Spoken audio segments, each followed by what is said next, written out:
5 days later, Uchenna's return was eagerly anticipated. The household buzzed with excitement, and every detail was meticulously prepared for his arrival. Uchenna arrived with Chukwudi, and as soon as Uchenna set foot in the house, he wasted no time and headed straight for Chiamaka's chambers, eager to see his wife. But Chiamaka was busy in the kitchen, overseeing the maids as they prepared the evening meal. Unaware of Uchenna's arrival, she was focused on ensuring everything was perfect. Meanwhile, Chidinma, dressed in one of Chiamaka's elegant clothes, was in her sister's room, lost in thought. The door swung open. Uchenna rushed towards her, a wide grin spreading across his face. Mistaking her for Chiamaka, he enveloped her in a tight embrace. Chidinma froze, her mind racing, but instinctively she kissed him back. Then, as quickly as the moment had begun, it shattered. Uchenna pulled back, his eyes narrowing in confusion as he studied her face. He knew Chiamaka had a twin sister, but they rarely spoke about her. Panic set in as realization dawned on him.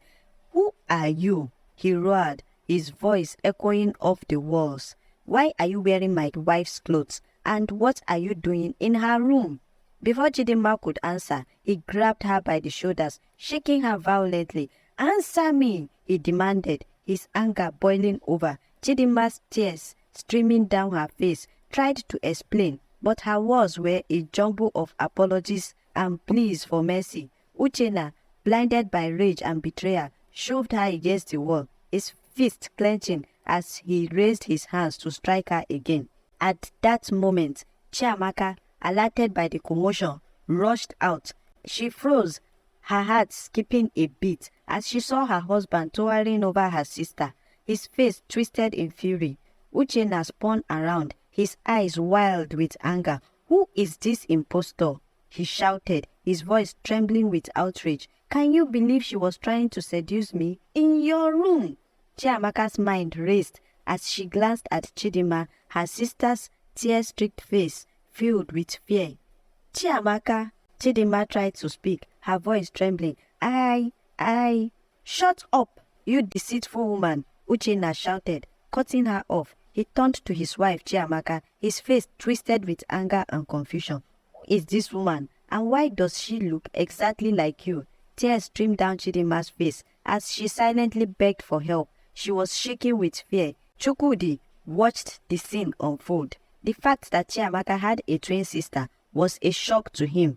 "She's my sister," Chiamaka finally answered, her voice wavering. "I brought her here. This woman tried to seduce me," Uchenna shouted. He knew Chiamaka had a sister who had faced many hardships, but Chiamaka rarely mentioned Chidinma, and when she did, it was brief.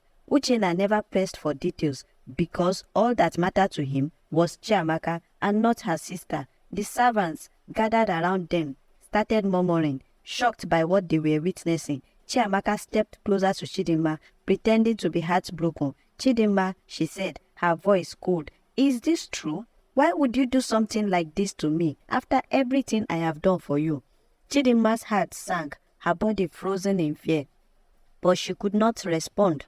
Chiamaka slapped her hard across the face, but the slap wasn't what hurt Chidinma the most. It was the betrayal from her own sister, the same sister who had dragged her into this situation. Chiamaka began to cry, collapsing into Uchenna's arms. "Did you try to steal my husband just because you cannot get a man for yourself?" she sobbed, burying her face in his chest. Uchenna hugged Chiamaka, trying to calm her. Chiamaka wiped her tears, looking up at Uchenna with sad eyes. "Uchenna, please," she begged, her voice trembling. "She's still my sister. Don't punish her too much. She made a terrible mistake, but she's my only sibling." Uchenna turned to the guards and told them to take her away and lock her up in the prison. Chidinma's eyes widened in horror. "No, please, you must listen to me," she pleaded, her voice cracking with fear. "It is not true." Uchenna's face remained cold. "Take her away," he commanded, and the guards immediately stepped forward, grabbing Chidinma by the arm. She struggled wildly, trying to break free, her voice rising in panic as she called out for help, but no one came to her aid. Chidinma was dragged across the floor, her desperate cries echoing through the room. She kept calling for Chiamaka, but her sister didn't respond. She didn't even look at her. Chidinma's heart sank as she realized once again that she was completely alone. Uchenna ordered the servants to go back to their various duties while he took his wife inside. Chiamaka's face was a perfect mask of sorrow, but deep inside, she felt a twisted sense of satisfaction. Everything was going according to plan. Chukwudi paced back and forth, the image of Chiamaka's cold, calculating eyes lingering in his mind. He had known her long enough to recognize the dangerous games she played. Something about the way Chidinma had been dragged out didn't sit right with him. He had to see her to hear her side of the story. When Chukwudi arrived at the prison, the guards let him in. Chidinma sat huddled in one corner, her face pale and her hands trembling in her laps. She turned her head sharply at the sound of footsteps, her voice trembling.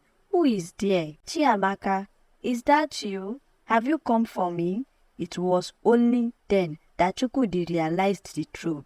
Chidinma was blind. It was only then that Chukwudi realized the truth. Chidinma was blind. He didn't bother introducing himself. Instead, he cut straight to the point, his voice harsh and filled with disbelief. "Why would a blind woman like you try to seduce the prince, your own sister's husband?" Chidinma's head snapped in his direction, tears instantly welling up in her unseeing eyes. "Please," she began, her voice cracking, "you have to believe me. Things are not what they seem. Chiamaka is lying. I didn't do anything wrong. Then, why would she let you be punished for something you are innocent of?" Chidinma shook her head violently, sobbing uncontrollably. She brought me here to give her husband an heir because she couldn't have children. She said it was the only way. And now she's abandoned me. Please, you have to help me. She's the one who set me up.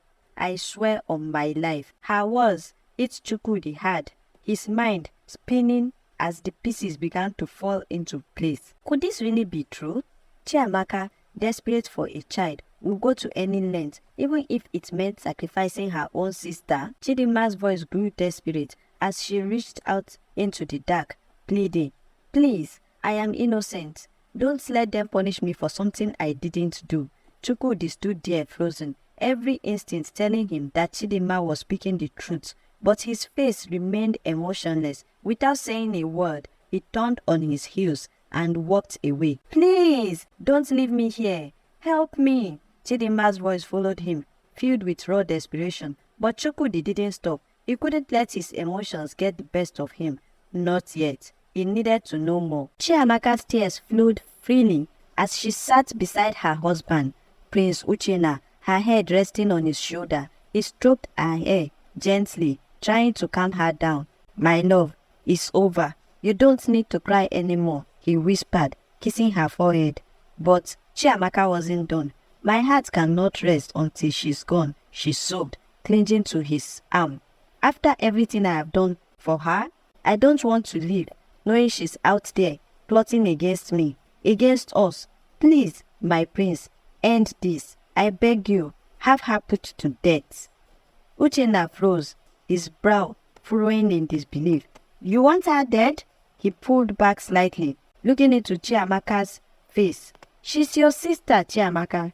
Chiamaka's eyes darkened, but her voice remained soft, full of pain. "She's not my sister anymore, Uchenna. She's betrayed me in the worst way. She tried to steal you from me. How can I live knowing she would take my place if she could?" Uchenna hesitated. He had seen the bond between Chiamaka and her sister, even if it was strained, but his heart belonged to his wife, and her pain was his pain. He couldn't deny her anything. "If that's what you want, then so be it." Reluctantly, he summoned his guards, his voice cold and commanding. "Take Chidinma to the forest. Execute her there. Let her death be swift and bring me proof." Chiamaka was happy, though she hid it. "Thank you, my love. You don't know what this means to me," she whispered, her heart racing with satisfaction. Everything was falling into place. Meanwhile, Chukwudi was restless. Something didn't sit right with him. He had seen the way Chiamaka pushed for her sister's death, and the cruelty behind it chilled him. How could she go this far? Why would she want Chidinma dead so badly? Determined to uncover the truth, Chukwudi hatched a plan. He hired mercenaries from a distant village, men with no loyalty to the priest or his kingdom. Intercept the guards on their way to execute Chidinma. He instructed them, do whatever it takes, but make sure she lives. I will pay you handsomely. 2 days later, as the guards escorted Chidinma deep into the forest, the mercenaries struck in the dead of the night. They ambushed the group, swords clashing under the moonlight. The guards, outnumbered and caught off guard, quickly surrendered. The mercenaries snatched Chidinma from their grasp, vanishing into the forest. The guards stood in shock, knowing they couldn't return to the priest without a proof of Chidinma's death. They came up with a plan of their own. They slaughtered a wild animal, using his blood to stain their sword. When they returned to the palace, they bowed low before Uchenna, presenting him with the blood sword. It is done, your highness. Chidinma has been executed. Uchenna nodded, though his heart felt heavy. He hated the idea of killing his wife's sister, but Chiamaka had asked for it, and he couldn't refuse her. Chidinma laid quietly on the mat in the small hut, but her mind was elsewhere. She had been saved, rescued from the hands of death. But why? And by whom? The old woman was kind, but she kept her secret. Every day, Chidinma asked, please, tell me who saved me. And every day, the old woman gave the same soft answer. You will know when the time is right, my child. Then, something happened. One morning, Chidinma felt a weakness she couldn't shake, her body heavy and tired, her stomach twisted, and she couldn't keep any food down. The old woman noticed right away. Chidinma, come here, she said gently, helping her lie down. The woman's hands moved expertly, feeling her pulse, touching her stomach with care. After a long pause, the woman looked at her with knowing eyes. You are with a child, my dear. Chidinma's heart skipped a beat. Pregnant? How could this be? The old woman's voice was calm but serious. Who is the father, child? How did this happen? Chidinma turned her face away. How could she explain? How could she tell the kind woman that her own flesh and blood, her sister, had brought her into this nightmare? All she could manage to say was, someone took advantage of me when I was most vulnerable. The old woman didn't press further, sensing Chidinma's pain. Instead, she patted her hand gently. No matter the past, this child is a blessing. We will care for you, and when the time comes, you will be strong enough to raise him. As the months passed, Chidinma grew weaker from the pregnancy, but stronger in her resolve. She didn't know who had fathered this child, and the darkness of that night still lingered in her mind. Yet, something about the life growing inside her brought a strange comfort. She couldn't see her child's face, but she could feel him, his kicks, his movement, his heartbeat. And on a cold, quiet night, after hours of labor, Chidinma brought a baby boy into the world. The old woman placed the newborn in her arms, and though Chidinma's eyes could not see, her heart felt every inch of him. She ran her fingers through his tiny hands, his soft cheeks, and felt a deep love bloom inside her. What will you name him? The old woman asked her. Chidinma smiled through her tears. I will call him Chukwuemeka. Even though she couldn't see him, Chidinma's love for her son was fierce. She whispered to him every night, telling him stories of a world she could no longer see. She swore to protect him, to raise him with love, no matter what darkness had brought into her life. In the quiet village, under the care of the elderly woman who had saved her, Chidinma thought she had finally escaped her sister's evil clutches. But little did she know that danger was looming. Chiamaka, always suspicious, had finally caught wind of the truth. Chidinma was alive. Furious that her plans were falling apart, she sent a group of ruthless assassins to finish what she had started years ago. Her hatred had grown darker over time, and now she would stop at nothing to see her sister dead. At the small village in the hut, the old woman who had cared for Chidinma sensed something was wrong. She felt a chill in the air, a tension that told her danger was near. She quickly sent Emeka to a trusted neighbor. She turned to Chidinma, her voice urgent. Go, hide in the bushes behind the house, the old woman whispered. They are coming for you. Don't make a sound and don't come out until I say so. Chidinma's heart raced, but she trusted the old woman with her life. Minutes later, the assassins arrived, their faces hard. They stormed into the old woman's hut, demanding to know where Chidinma was. I don't know what you are talking about, the old woman said calmly, her voice steady despite the danger. But they weren't fooled. Furious, they tore through the small hut, turning over everything in sight, searching for any sight of Chidinma. When they found nothing, their leader, a man with a crest mark, drew his sword. "Where is she?" he growled. The old woman stood tall, refusing to give Chidinma away. "She is not here. You are wasting your time." Without hesitation, they struck her down. The woman fell to the ground, her body lifeless. Chidinma, hidden in the bushes, heard the sickening sound of the sword and fought back tears, knowing the old woman who had cared for her was now gone. The assassins didn't stop there. They spread out, searching for the surrounding. It wasn't long before one of them spotted Chidinma hiding. "There she is," a voice yelled. Chidinma's heart sank. They grabbed her roughly, pulling her from the bushes as she cried. They tied her hands and beat her without mercy, dragging her away like an animal. The pain from their blows was nothing compared to the sorrow that filled her heart.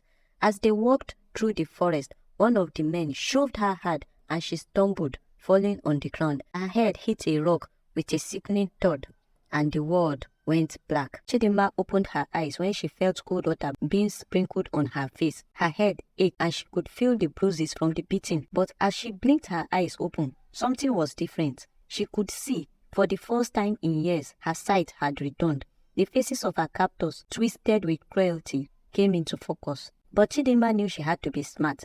If they realized she could see, her chances of survival would vanish, so she kept her eyes on focus, pretending to still be blind, allowing the men to think that nothing had changed. After hours of walking, they arrived at a small clearing, and there, standing tall and filled with malice, was Chiamaka. Her expression was one of disgust as she looked at her sister, still thinking she was blind. "You really are like a stubborn weed," Chiamaka sneered. "Why couldn't you just die like you were supposed to? You shouldn't be alive." Chidinma, holding back her rage, kept her voice calm. "Why are you doing this, Chiamaka? I have done nothing but cared for you. You have always had everything. Why this hatred?" Chiamaka's eyes flashed with anger. "Everything? You think I had everything? No, Chidinma.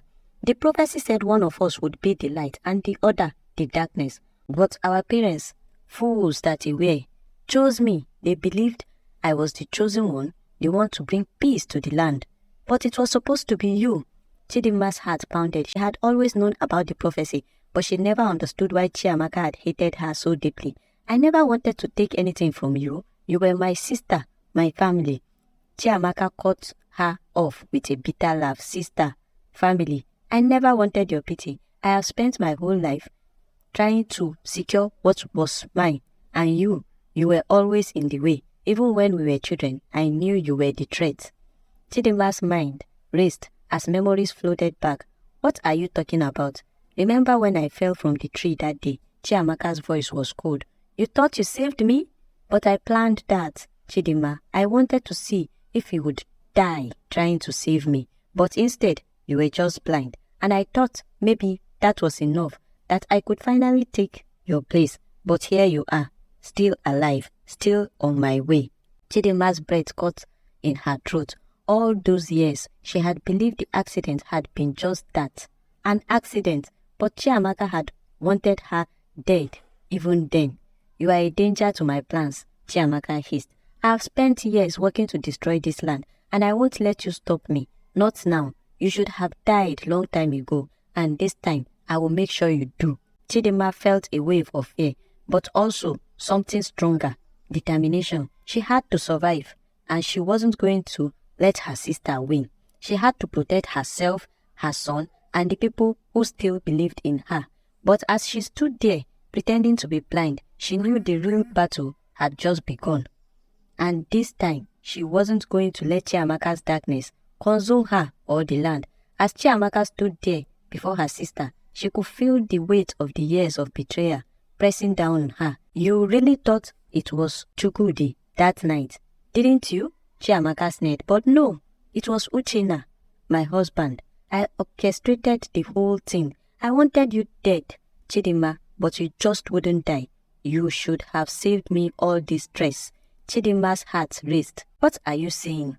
Uchenna was... Chiamaka laughed, a dark, bitter sound.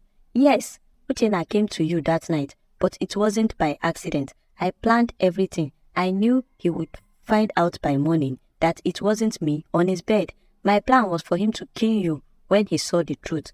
Chiamaka's eyes gleamed with cruelty, but unfortunately, he was called away urgently that very night, leaving me to improvise. When he returned 5 days later, I made sure the lie struck, and he never suspected a thing. Chidinma's knees nearly buckled as the horrifying truth sank in. All these years, she had believed the lie that Chukwudi was the father of her son, but her sister orchestrated the whole thing. You planned to kill me? Chidinma whispered, her voice trembling with shock. Chiamaka's face twisted into a scornful grin. Of course I did, but you just wouldn't die. I had to go to such lengths, sister. I even killed our father. Her words hung in the air like poison. It was getting too close. He suspected me. I wanted to search for you. He thought forgiveness would save him. Fool.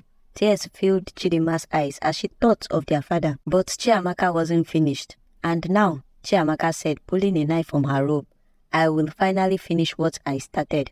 Just as Chiamaka raised the blade, ready to strike her sister, a voice thundered from the shadow. Not so fast. Chiamaka froze, her eyes wide with shock out of the darkness. Uchenna and Chukwudi stepped forward, their faces filled with fury and betrayal. They had been hiding, listening to everything. Uchenna's face was pale, his body trembling with the weight of the truth. Chiamaka, he whispered, his voice filled with pain. How could you? Chukwudi had warned Uchenna days ago, after hearing rumors of Chiamaka's dark plan. Together they had followed her, hiding in the shadows and waiting for such right moment. But hearing everything, seeing the depth of her cruelty, it was almost too much for Uchenna to bear. Chiamaka's grip on the knife tightened as her eyes darted between the two men, panic flashing across her face. You don't understand, she stammered. I had to. I was meant to be the only chosen one. Uchenna stepped forward, his face hard with anger. You were the one who betrayed me. All these years I have loved and trusted you, but you played me like a fool. His voice broke. The night I slept with Chidinma, I knew something was wrong. It felt different, like she was... He paused, the truth hitting him like a bolt of lightning. It was like I was with a virgin. Chidinma, her heart pounding, stepped forward. That night, I became pregnant, Uchenna. Uchenna's eyes widened in shock. Pregnant? You had my child? Chidinma nodded, tears streaming down her face. He's safe somewhere far here, but he's your son. A flood of emotions washed over Uchenna. Rage, sorrow, guilt. But as he stared at Chiamaka, all he could feel was betrayal. You have destroyed everything, he said, his voice low and filled with pain. Chiamaka's eyes blazed with fury. She was losing control, her plans unraveling before her eyes. No, I will not let you do this to me, she screamed. With a wild cry, she lunged at Chidinma, her knife aimed straight at her sister's heart. But Uchenna was fast. He rushed forward, grabbing Chiamaka's wrist, and in a swift motion turned the blade at her. The knife plunged into Chiamaka's chest, and she fell. Chiamaka's lips moved, but no sound came out of it. Her reign of terror had ended. Uchenna stood over her, his face filled with sorrow and regret. I loved you, he whispered, but you were consumed by darkness. The assassins, seeing their leader fall, surrendered quickly. Chukwudi ordered them to be taken to the dungeon, ensuring they will never harm anyone again. Chidinma, shaking but strong, approached Uchenna. Our son, she said softly, I can take you to him. Uchenna's heart swelled with a mixture of hope and fear. He nodded, and together they set off to find their child. The journey took them back to the small village where Chidinma had lived in hiding. When they arrived at the modest home, Chidinma called out, and moments later, the neighbor emerged with their son. Uchenna stared at him, his heart pounding in his chest. The boy had his eyes dark and intense, full of life. Tears filled Uchenna's eyes as he knelt down before his son, pulling him into a tight embrace. Chidinma joined them, wrapping her hands around the two people she loved most. After years of pain and suffering, they were finally a family. They returned to the kingdom together, and the people welcomed them with open arms. Uchenna was crowned king after his father passed away, and Chidinma was hailed as the greatest queen the kingdom had ever known. Her kindness, strength, and wisdom brought peace to the land. The dark days of Chiamaka's reign was over, and under the leadership of King Uchenna and Queen Chidinma, the kingdom flourished. And so, after years of hardship, Chidinma and Uchenna finally found their happily ever after, surrounded by the love of their people and peace they had fought so hard to achieve. If you have enjoyed our story, please give us a like, share it with your friends, and subscribe to our YouTube channel. Don't forget to hit the notification bell so you never miss an update. Thank you.